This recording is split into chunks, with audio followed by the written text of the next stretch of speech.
What's up, everyone? Welcome back to the Empowered Athlete Podcast. Hold on one second. Today we have... I can't hear you. I don't know why. Hold on one second. Like you're like super distant. I was hearing you fine before. Let's try this. It's almost like you're like on like a regular phone, like the speaker isn't coming up. Can you hear me now? Now I hear you. Okay. It might have been the microphone. I just took it off. Cool. All right. Good thing we caught that. A little bit. If you can make it a little bit like it was before, because you're still a little bit, distant. Let's see.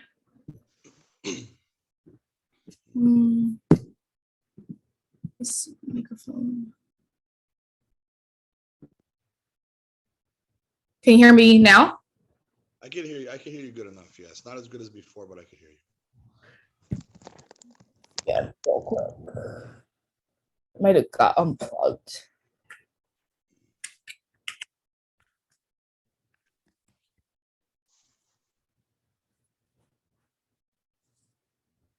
Can you hear me now? Any differently? That's good. That's fine. Okay. All right.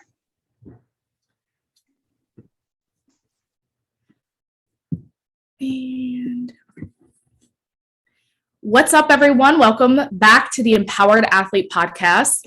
I'm super excited to bring this amazing guest to you today. We're going to be diving into a lot of things. He has a lot to offer, and I'm really excited to dive into what we're going to be discussing and talking about. First, I wanted to, of course, thank my company, Body by Boss LLC, which is a holistic wellness branding company where we use a holistic and trauma-informed approach and philosophy to help jiu-jitsu athletes improve their health, overall well-being, and performance. It wouldn't be possible without my business, so I just want to put that plug in there. And to keep you from the suspense, who we have today is Mr. Tom DeBlass, born and raised in New Jersey, and owner of Ocean County BJJ Academy. He's a Jiu-Jitsu World Champion, third-degree black belt, professional UFC and Bellator fighter, three-time winner of the ADCC trials, new author, and world-class coach. Tom DeBlass became a hero in martial arts community for his blue-collar roots and no excuses approach to life, which I really, really appreciate. And today he heads dozens of academies and has coached elite athletes such as world champion Gary Tonon. And he's also the creator of some of the most popular jiu-jitsu instructionals in the world, which we'll definitely dive into. So welcome, Mr. Tom. I'm really, really excited. We'll dive into kind of talking a little bit about your book, of course, How You Bear It, Triumph and Resilience in Life. And I also just first wanted to thank you for sharing your story and being open and honest about your life and experience in jiu-jitsu, especially with the upbringing that you had and more so the upbringing in jiu-jitsu. You being really open around everything you experienced, I think will help so many people. I really feel that so many people can resonate and relate to what you've been through. So I'm really excited to have you here today. And of course, I'd love for you to kind of just start off with, what inspired you to write your book? Excuse me. A lot of people have been asking me to do it for a while, and I just really never felt like doing it because I'm pretty busy. Yeah. And I think a part of it was I didn't really know how to get started until this company called Dart Frog reached out to me, and they said they have a co-author to where basically we discuss things and I say it and then he writes it. It makes my life much easier because to sit down and just write it all on my own would be very, very hard because I'm extremely busy, And it was actually better that way because he was able to it was almost like an interview to where he was able to really pull things out of me again. I probably would have forgot about a lot of things to write if he didn't get it out of me again, So when they said I could have a co-author and there's no rush, it was over a year that it took to do of a constant interviews back and forth. Not interviews, just talking. It worked out, but I knew I needed to have the time to do it and to have their support to have a co-author made things much easier for me. Awesome. Well, I'm so happy that you were able to get that support and get the book because it really was really, really awesome. And there were so many nuggets in your book that stood out to me personally. Growing up in Kensington and Port Richmond and Philadelphia, I personally can relate to a lot of the working class generational mentality that you discuss in your book. I know it's very similar crossing over to New Jersey. I have a lot of family in Jersey. And it's true that tough roads build tough people. And there's a resilience that's essential in order to survive, especially built in that mentality. And when you grow up in hardship and you're kind of born into it, it's easy to stay in the belief in the narrative that struggle and hardship is inevitable. But I found in my own experience that although this can motivate us, and even in your experience, create success, massive success, it can also be one of our biggest blocks to being successful and happy in life, which is a huge thing of what I really speak to when I'm speaking with athletes. It's not just about the success, but the journey of also finding fulfillment and happiness alongside the success versus in spite of it. And as humans, we're either motivated by fear or by love.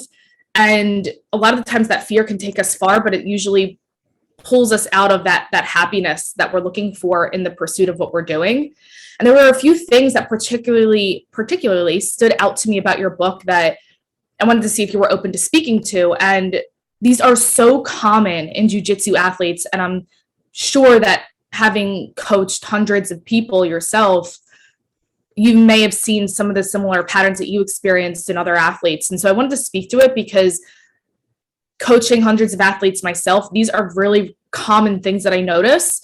And I wanted to see kind of in retrospect what your thoughts and stuff would be on that. So one of the things was, the three things that stood out to me most were kind of this process of pushing through the pain, pushing through injury, and ignoring your body's cues, which is really an embedded belief in our sport, especially depending on the upbringing that you had. You had a very old school jiu-jitsu mentality with the people that you've trained with and were raised with in the sport. I mean, it's an honor to be with those people, but there's a certain mentality associated with that, as well as using jiu-jitsu as a means of escaping emotional pain, which is something I find a lot with the athletes that I've discussed things with, as well as celebrating your wins and kind of having a hard time celebrating your success, celebrating your wins, and letting yourself be happy. I know this can be like a heavy topic to talk on, but my question to you is, in regard to these three things, what advice do you give to your current athletes who you notice fall into these similar patterns that you've had? Or what advice would you even give your younger self in retrospect? For myself, the only thing I would have done different would be to be more thankful for the things I've done. I do believe in hard work, and I think a lot of things that people got to understand, there's a difference between severe injury and just as an athlete, you're always going to be hurt. For sure. I could tell you every athlete that I know, and I know a lot of world-class athletes, no one goes into an event 100%. And I find nowadays, a lot of times people get sore, they get, they're banged up here, and then they take a week off. You just can't do that every time you have a bump or a bruise, right? Now, if you have a back injury, if you have a neck injury, even rib injuries are very tough to work through. There's certain things you can't work through, but even when you can't really train, to be there and watch daily, take notes, do what you could do, drill. I remember when I tore my meniscus, I couldn't train live for a minute, but I was still on the mats drilling what I could drill, Yeah. I think sometimes people use injury as an excuse to stay away from the mats, And for me personally, I had a really good work ethic. I never missed a week off of training in, it was 17 years straight, never a week off ever. I never missed more than 3 days off in 17 years straight. I never went 3 days off with no training. And the guys I know are the same way, like Gordon, Gary. These guys just have no days off. Gordon won't even go on vacation because it takes time away from his training, For me, when I was actively competing, up until when I was probably a black belt for 6 years before that, I never went on a vacation where I didn't train. You know, I never took 5 days off and did nothing, you know. So what I would say to athletes, my advice to them would be resilience, show up, be there. If you say you have a goal, understand what that goal is and understand that 99% of the people in the world are going to think you're crazy with the amount of work you have to do in order to achieve that goal. And people almost get offended when I say this. People almost get like, they get offended. They get like very, very emotional about it. Like, oh no, you know, your mental health, you need to take time off, you need to recover. And I understand what they're saying, but also understand, if you want to be a world-class athlete or world-class in your chosen field, if you want to put out an instructional and have, you know, thousands and thousands of people buy it, you have to put in that work. Like, for sure, life could have been much easier for me if I would have took off all the times I wanted to, but I wouldn't have the success that I have. Now, I'm not saying it's worth it. Maybe it is, maybe it's not. For me, it is. For everybody, it's not. Yeah. Excuse me. But most people just truly don't understand the amount of work that it takes to get to a world-class level. And there's a lot of delusions out there. Like I tell my advice to kids nowadays, or people coming up through the ranks nowadays, is don't pay so much attention to social media, because what happens is you post and you have all your friends that really don't know much. They're cheering you on and they're telling you how great you are. They're saying this or saying that. And you start to believe it, you know, or people are talking shit and you start to believe that. Like Ricardo said something my teacher said to me one time. He's like, you're usually not as good as you think you are, but you're never as bad as you think you are. You're somewhere right in the middle. That's you listen good. to others' opinions, you either become bitter or vain. You know, you either become very, very upset. Like, I get thrashed online. I get so many haters and stuff. I don't care about these people, man. They don't mean nothing to me. Honestly, it means nothing. Yeah. But I think a lot of people are confused nowadays, and social media, it can be used as a great tool, but at the same time, it really is detrimental to a lot of people, because they get that feeling of accomplishment through their posts rather than their actual results. You know what I mean? Like, when they lose, when they come back and they make a big post about it, they're still getting so much praise, which is fine. I'm not opposed to it. I write things, you know, telling people it's okay, stuff like that. But also understand that we're living in a time right now where people are wanting us to be soft. That's my opinion. I truly believe they're promoting softness, you know. Every time you feel bad, take a break. You know, your mental health is most important. I understand that. But also what people must understand is that break you take, you never get back. You know, you take off, you know, 3 days a month. What's 52 times 3? You know, we're over 100. We're at like 160 days a year. You didn't train when someone else was. Don't be so naive to think you could do that. Yeah. And still walk in a room with someone who doesn't take those days off and compete with them. You can't. You cannot. It won't happen, you know? So my advice is really resilience, and understand what you're stepping into before you do it. Yeah. Understand the social media posts don't equal results, you know? But at the same time, I would have celebrated my victories a little bit more and relished in the moment a little bit more. You know, I wish I did, because I missed a lot of moments. I know that mindset probably gets you a lot of, you know, backlash of, you know, not so much being hard, but being resilient and working hard. You know, I feel like I am in 100% agreement with you that we can't replace hard work, discipline, and work ethic with the softness. It's definitely something that has just been this uprising in our culture. And I think it really allows people to, like you said, almost fall back on excuses and just fall back on not really living out to their potential, or just there was something you wrote in your book that really stood out to me, which I've experienced and I've seen so many people experience, almost like using injury as a crutch to not perform to your best, so that when you fall or when you fail, you can't fail as hard, or it just feels like less a dent on your ego. Because you're like, oh, well, I had this injury. I let everybody know I had this injury. So I didn't really do my best in the match because of this injury. Yeah. And it really forces people to almost play small and not really reach their goals. And the reality of it is, having you been, a world champion, that resilience and discipline is like really important, and having that like no nonsense, no excuse mindset is like really important if you truly desire to be the best and have that winning mentality. I feel like a lot of people vacillate. They think they want it, but they're not really willing to put in the work. They want to say they want it. They want to have their hand raised without suffering. They think they want it, but once they realize what they have to do in order to achieve it, I got a lot of people who come through my door with tons of talent that as soon as they face hardships, they break, they don't find a way back. And to me, that's sad. And I understand. Listen, I write a lot about depression. I write a lot about, sadness and stuff. But like when my father died last year, I took no days off. Like I was at my school the next day after he died teaching. How could I take days off? I have people who have goals. I have students who have goals. What am I going to do? Take a week off when my students don't get me? And how is that even possible? Like, how do you do that? I don't understand that mentality to where we could just not show up. Like, I have people who rely on me. I have 2 kids. My kids were mourning for my father.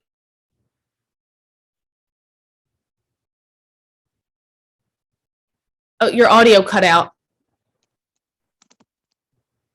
Oh, there you hear me? Yeah. Okay. Where did I cut off? Your kids were mourning for your father? Yeah. So I couldn't really get caught up in this feeling sorry for myself. I had to be there for them and I had to be there for my students. And, I get a lot of people bust chops and, they take my quotes and they make a mockery out of it. It's always the people without a real face behind the fake screen name, but I say often, heavy is the head that wears the crown. If you want to be a leader, if you want to be someone who, when you walk in the room, people are like, oh, wow, there's that guy, there's that girl. You have to do things that other people aren't willing to do.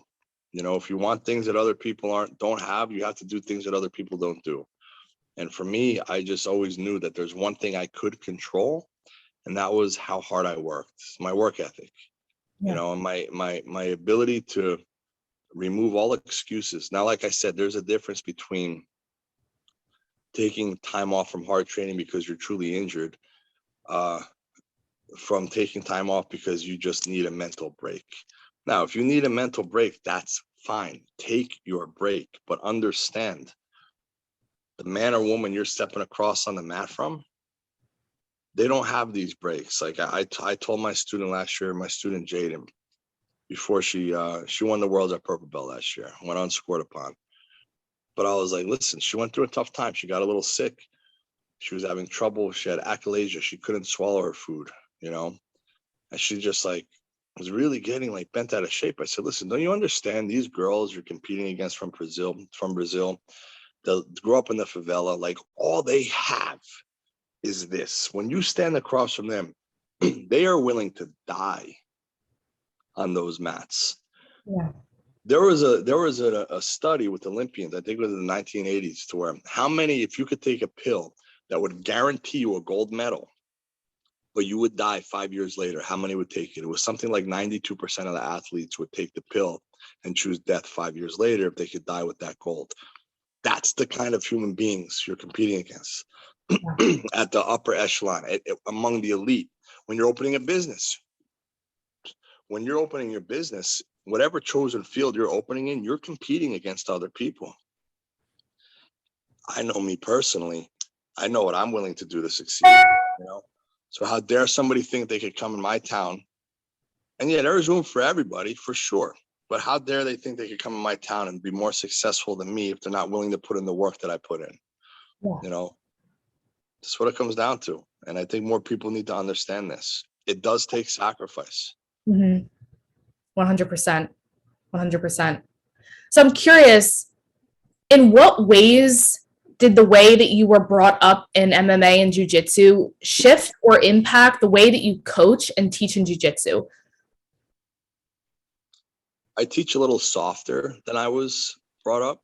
Like, I do have my athletes take breaks. So we have active recovery days and stuff like that. And like, I won't have them go harder than 3 days in a row, really hard, without pulling back a day and just going more technical.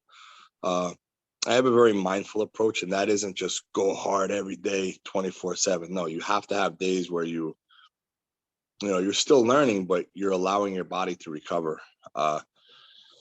I have every injury.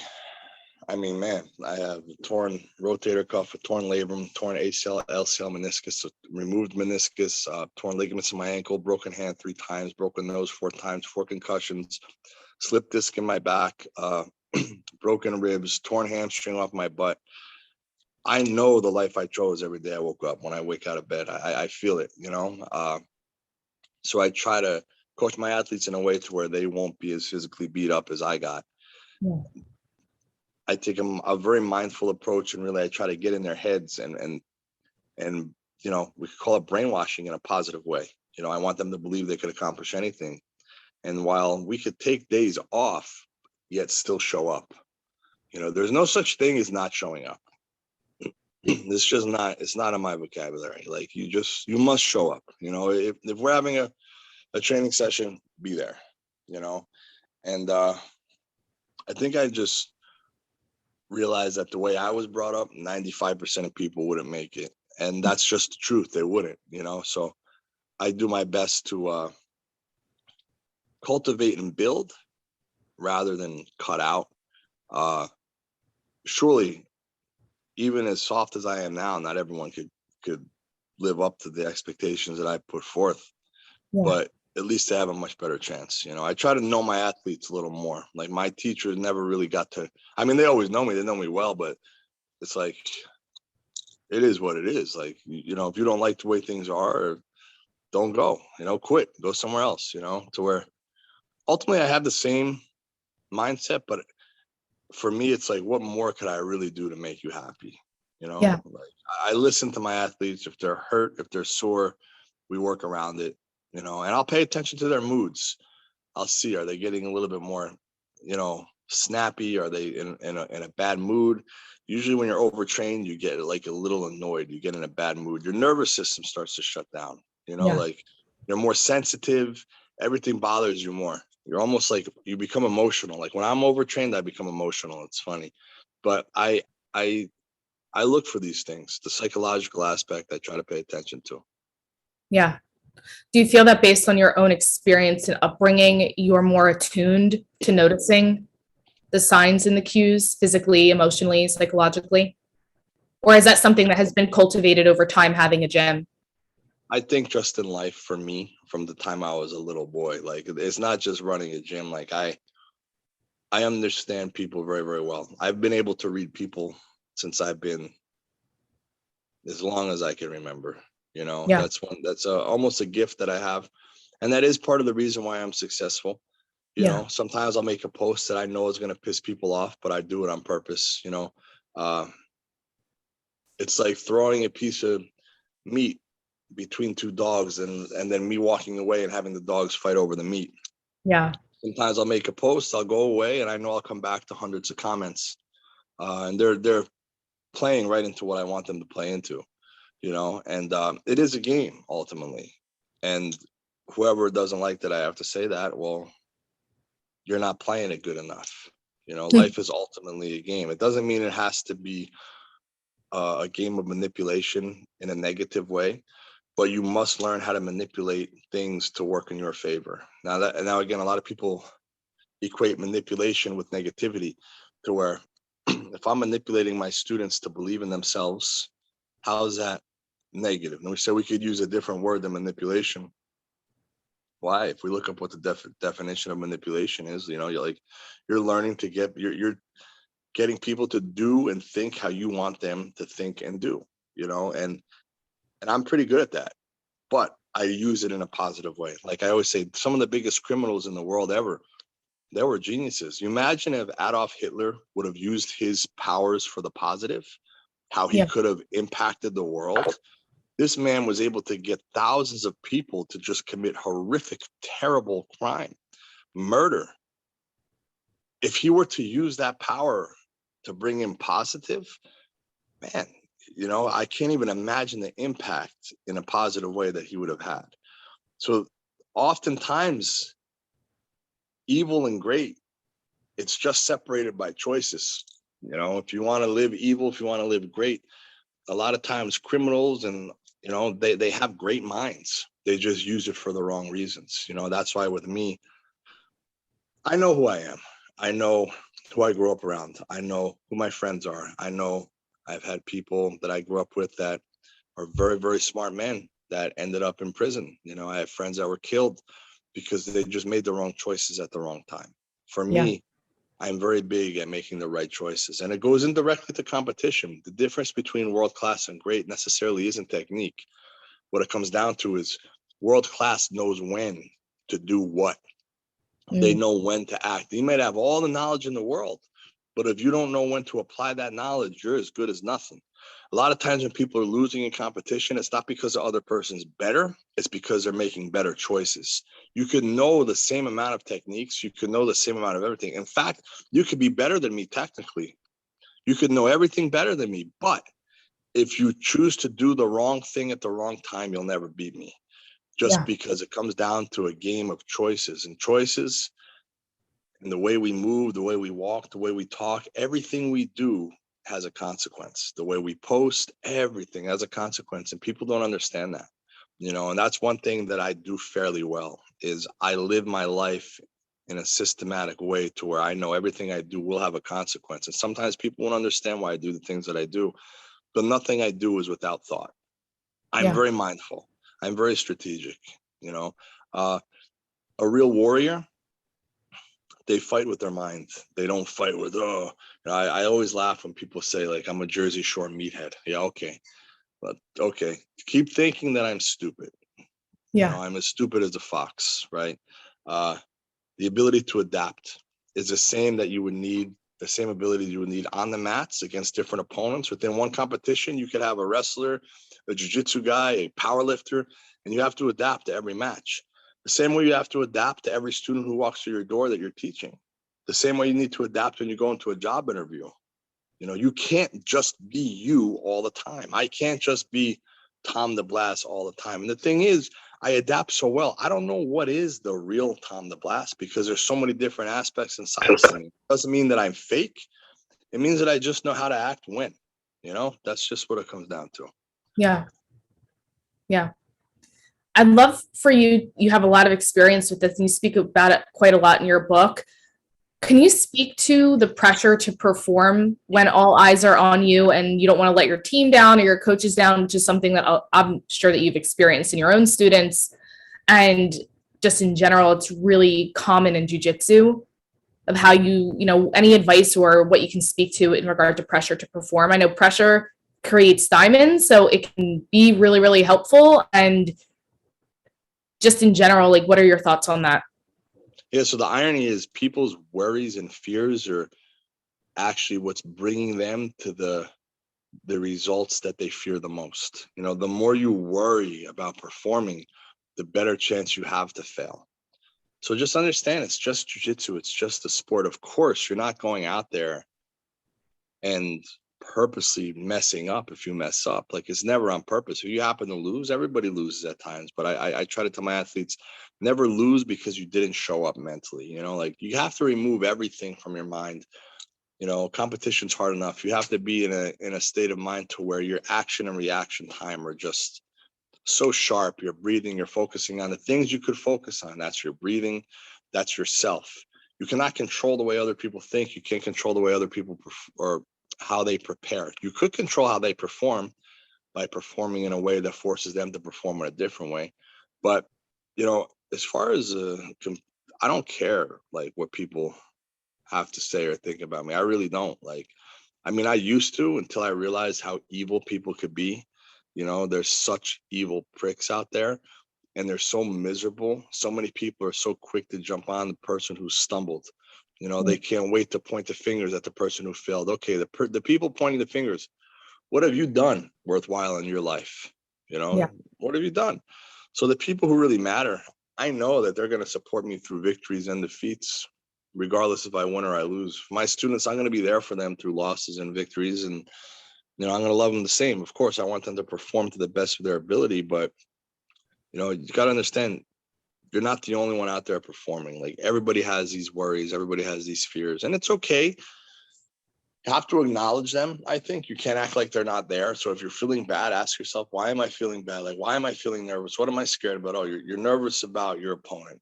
Well, why are you creating a monster of your opponent? You think your opponent doesn't feel the same way about you as you feel about them. You think they're not worried. You think they're not scared. Everybody's scared, but you have to do it anyway, And I think we could start practicing this, start doing things to make ourselves uncomfortable. Like I was telling my young athletes the other day, like, wake up 10 minutes earlier than you're supposed to. Make sure you do like a long plank before you go to sleep. Like, do something that makes you uncomfortable daily, because the more you're uncomfortable, the more you learn to thrive under pressure. And competition is very much, you have to garnish the experience in order to be successful. And if you don't have that experience, it's going to be very hard. So you have to understand, like, there's ebbs and there's flows, there's peaks and there's valleys. There's going to be times you do great. There's going to be times you don't. And it just is what it is. But you're only as good as your last competition for the most part, so if you have a bad day, don't worry, like, train harder, come back, go back to the drawing board and come back. Yeah. Do better. Yeah. That's great advice. And kind of on that same thread, as far as pressure to perform, what does your training look like? I don't know if it's in the past or now, or maybe how you teach it in your academies, but what does the training look like when you're preparing for a competition, especially like a big one, as far as what starts to shift mentally or physically, knowing that that's a commitment that you have? No, we stay ready all year, and so did I for the most part. So the training would really just ramp up like 2 to 3 weeks before. Literally, that's it. Yeah. And we train more specific to the rule set. So if we're doing an EBI type competition, we train more towards that. If we're doing ADCC type competition, we do more towards that. IBJJF, we do that. So knowing the rules is imperative, that's something that's very, very important. So we keep our cardio, we keep our strength all year long. We train hard all year long, 100%. But we just adjust our strategy dependent on the competition. Every competition is different. In a fight to win, it doesn't matter how good your guard recovery is. It matters how many times you can throw up submissions. But ultimately what we are always working on is our ability to retain guard, our ability to stay on top, our ability to pass, and our ability to dominate position, because if you could dominate position, you could control the fight. If you could control the fight, you could win. Yeah. Yeah. Awesome. Yeah. I love that. I definitely think it's important to kind of always keep that mentality, whether you decide to be a world champion or not. Staying in that readiness state is only ever going to benefit you. And then it just makes it easier. I feel that there's a lot of people that fall into the trap of inconsistency until they sign up for a tournament. And then once they do that, they think that, those 3 weeks of going hard is going to be the reason that's going to make them successful. And then they often feel defeated when they don't win. And because they didn't have a clear structure or just consistency. And I think that goes back to what you were saying of just like showing up, even if you need a mental health day, or showing up, even if you're a little bit injured, and still making it a habit to show up and be in that mindset and be in that community, be in that environment, I think is really critical. That's the thing I try to tell my students. Like, if you're having a bad day, a bad mental health day, do you just decide not to brush your teeth? Do you not take a shower? Do you not eat food? You have to make showing up to work toward your desired goal a constant that you do, just like you would brushing your teeth. It's the same thing. Now, again, your mentality will change, but you have to be there. And you have to know that the improvement is happening on the in-between states where most people are taking off is when they should be there making improvements. So 2 weeks to 3 weeks before competition, we're training strategy. You're not necessarily improving and learning new things. You're just sharpening the tools that you have to sharpen in order to achieve your desired results in that specific rule set, to where, people just disappear all the time. They're missing the point, Yeah, 100%. And I wanted to speak a little bit to like the leadership, because you've really stepped into that, especially owning your academy over the years. And if there's anything specific as far as internal mental shifts, perhaps that you had to make when you made the decision to stop being, as you call it, a psychotic competitor and start dedicating your time to being more an inspirational leader and instructor. Were there any mental shifts that, because being a high level competitor like that, there is a selfishness that is required. And I don't believe selfishness is wrong by any means. But when you own an academy, which my husband and I have for many years, there is definitely a selflessness that is definitely required, because you're shifting your energy and attention to a whole bunch of other people other than yourself. So what were some of the mental shifts that you had to experience? I mean, number one, you have to have the ability to look in the mirror and realize when you make mistakes. Like I am not the same academy owner that I was at 24 that I am at 39. Like Gary Tonon will always, when I tell him to do something different, and say, "Oh, look what you did, when I was 16." I'm like, "Yeah, when you were 16, I was 24. I was a young kid. Of course I did the wrong things, but now I learned through my mistakes, and I still have the same level of intensity. I just bring it to my coaching rather than I do my own training. So I believe I'm more intense than anyone on my mats. I believe I'm more motivated and more passionate than any one of my athletes. I really do believe that. If I show up to teach a seminar, I am in it. I am very motivated. I am very, very, even if I'm not motivated, I'm disciplined enough to act motivated. I fake it very well. And I used to do that as a competitor. So now the only difference is I bring that to my teaching. But I still have the same type of intensity that I bring. I'm an intense man, and sometimes I have to pull back a little bit because I can't treat them the way I treated myself. I was very, very tough on myself, and I am very tough on myself. Not everybody can handle that, and that's one thing I understand. Everybody is different, and you must treat them accordingly. You could train people tough, but you have to do so in a way that's conducive to them, Yeah, 100%, especially with the upbringing that you had with the group of men that you were with. I'm sure owning an academy, as you mentioned in your book, there's a lot of different people from walks of life and different careers and different goals. So it's a different kind of group of people that, you're coming into contact with versus what you were kind of like raised into with jiu-jitsu. So having that same intensity, I think, is definitely important. And then just being aware enough, and like you said, understanding people enough to know that the approach may shift a little bit so that they can still succeed and still grow and still ultimately learn jiu-jitsu and empower themselves in that way. 100% agree. Awesome. And so I really want to shift into, I'm a high level competitor. There's a lot of people out there who desire to be world champions and really want to be the high caliber. And so I'd love to hear from you of what do you look for in a student who desires to become a world champion or a high caliber competitor? I know that you mentioned this idea of getting clear on your goals and really being honest with yourself of, is this something that you want? So for those people who really kind of nag at you and really say, I desire to be a world champion, what is the expectation and what do you look for or tell them that they need to start developing in order to actually bring that to fruition? Be coachable. That's number one. Listen, if I tell you that I want you to work on your reversals and you go into a local competition and you leg lock everybody and win gold, I'm not happy. Yeah. Because you didn't listen. Or if I want you to go for submissions and you don't, I'm not happy. So you have to have two things: resiliency and the ability to be coachable. If you don't have those, you're done. You're never going to make it. You're never going to make it. So in order to be coachable, you must trust that your instructor knows what they're doing. I have some students that are so coachable. It's like playing a video game. I just stay there and tell them what to do and they listen. And I have some students that they don't listen very well. And the ones who don't listen very well, they come up short. It's like, make a choice, man. You're going to believe the things that I say or you're not. If you're not going to be coachable, why are you wasting my time? Go somewhere else. Simple as that. I don't have time for people who are not coachable. I really don't. And it's not my job to make you want to be coachable. It's my job to coach. Yeah.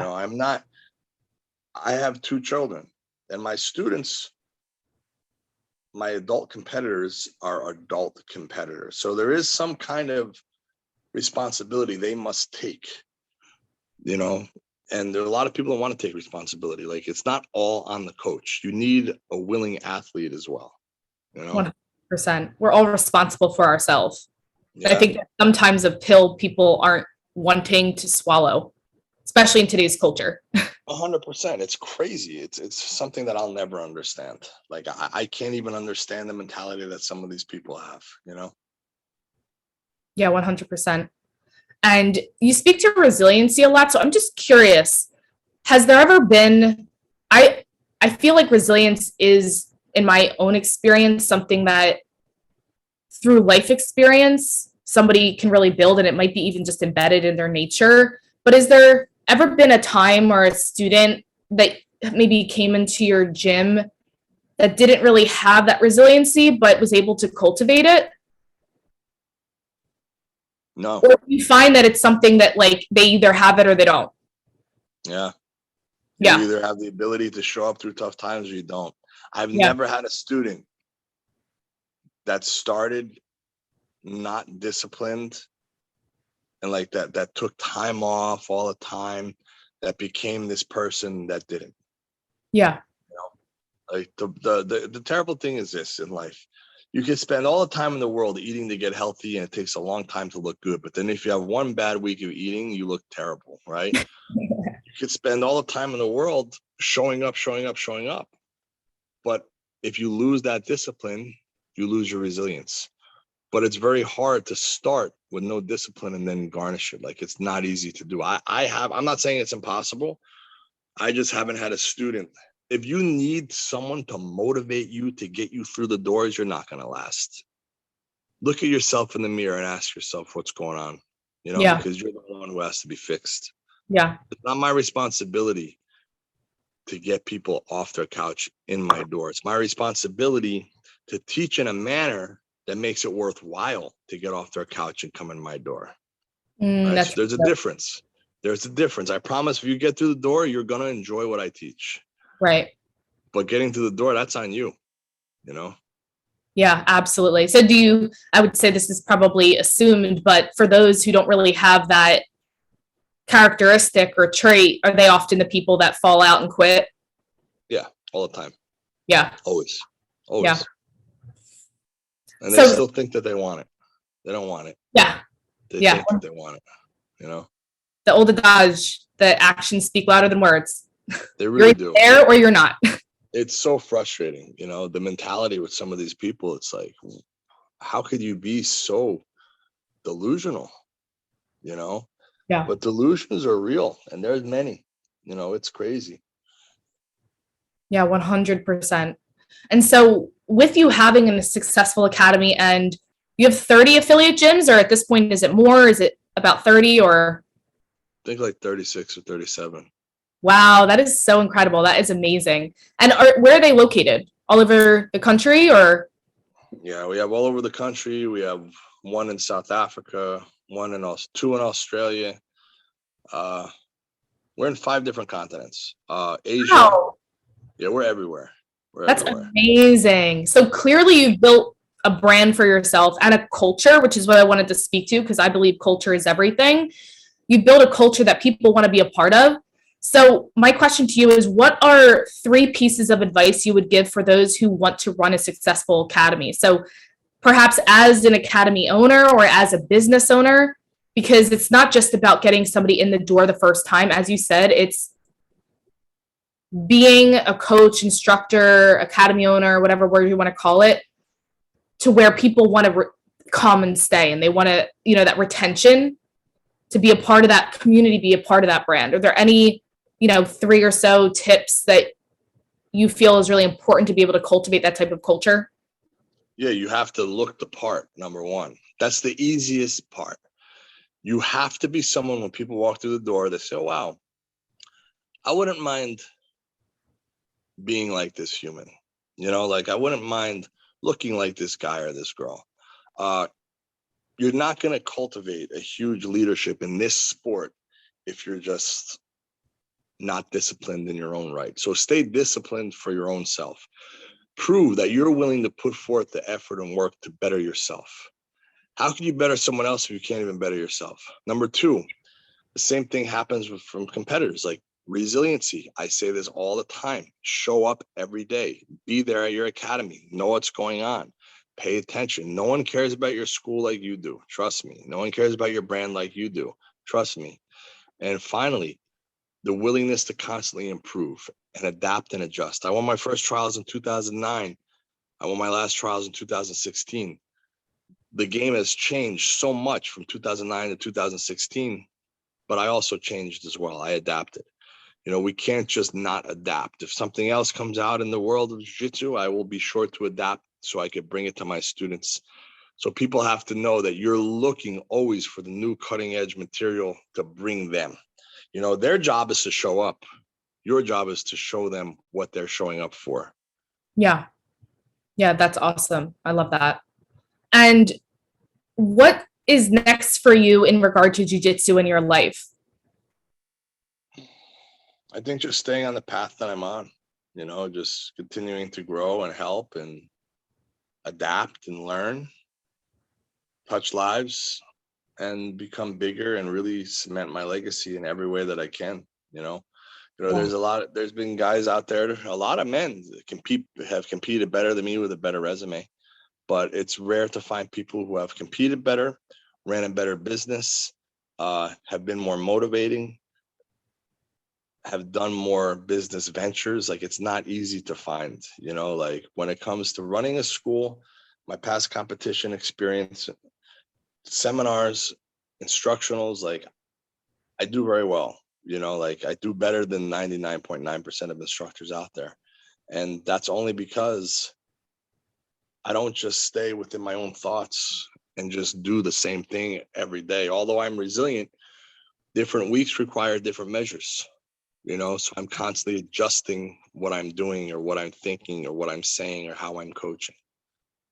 Yeah, I think that's so important. I think sometimes where there might be like a stuckness in growth for academies, or the interest is definitely reflective of the instructor's willingness to grow and adapt the game versus staying in maybe the same mentality that they've always been in or the same techniques that they've always learned and not really growing. Because the truth is, if they're not going to be learning it in the gym, they'll probably find it on YouTube or go to another gym that is.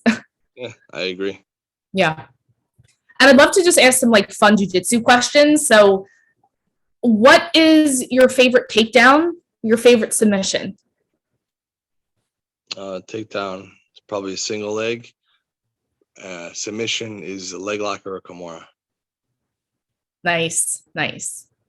And knowing that half guard is your bread and butter, what's one tip you would recommend for half guard, just to like, for somebody to like improve their half guard game that maybe you notice is like really missing, or just in general, like a tip for half guard?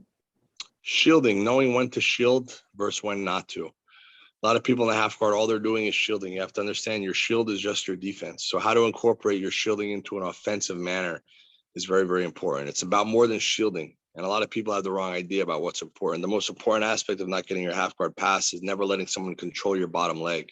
That's the most important aspect. And most people have no idea that that's the most important aspect. Yeah. Everybody thinks the knee shield is the most important shield. That's wrong. Your hand is the most important shield. Your framing with your forearm is the most important shield. Your framing with your bottom hand is the most important shield. So just understand framing and learn it. It's imperative. Yeah. Yeah, that's a great tip. And I'm curious, because I know in general you're a bigger guy, but I know in the past you've trained with monsters. And I'm not sure if this is just a generalization I'm making or an assumption, but did your half guard game kind of evolve as a result of training with high level people and maybe sometimes being on the bottom versus like being a top player? Or was that just something you decided that, hey, I just want to try this position and guard, and then just got really good at? Well, yeah, like I never was like a great wrestler, right? So I wasn't a world-class wrestler, so I had to have a world-class guard. That's how I looked at it. Yeah. And a half guard for me, my legs are short. My legs are shorter than my torso. So to keep a locked, closed guard is very hard. And a butterfly guard, people could back up and run away. Half guard, you're locking people into the guard, and I could use my short legs to my advantage. Yeah. So it's great news for everyone listening out there with short legs, myself included, is start honing in on your half guard game. So that's beautiful. And as far as, obviously you're an open book when it comes to like connecting with you, but is there anything specifically you'd like to plug as far as, your book or some instructionals that you have out there, or the best way for people to connect with you if they're not already on Instagram? Make an Instagram, that's it. My book's out, my instructionals. I think I post some pretty good stuff, some entertaining stuff. So give me a follow if you haven't. And, I'm not hard to find. Yeah, you put yourself out there. That's really appreciated. And so I'll make sure in the show notes I put like a link to your book on Amazon, some instructionals that you have available, and your Instagram handle so people can connect with you directly if they haven't already. And I just want to again thank you for sharing your time, insight, and wisdom with us today. I know this is going to help so many people, so many athletes, and there are so many nuggets here. So I really appreciate your time. And guys, again, please share this episode with friends, family, teammates, anyone that you feel would benefit from this. He has a lot to offer, and we're all about sharing the knowledge, sharing the wealth so that we can all improve and evolve in jiu-jitsu. And that's just one way to do it. Just share. You can tag us on Body by Boss LLC Instagram. And we'd love to hear any insights or takeaways that you had or something that resonated with you. And we'd love to share and celebrate that with you. So thank you again for tuning in, and we will see you in the next episode. Thank you so much, and we'll see you later.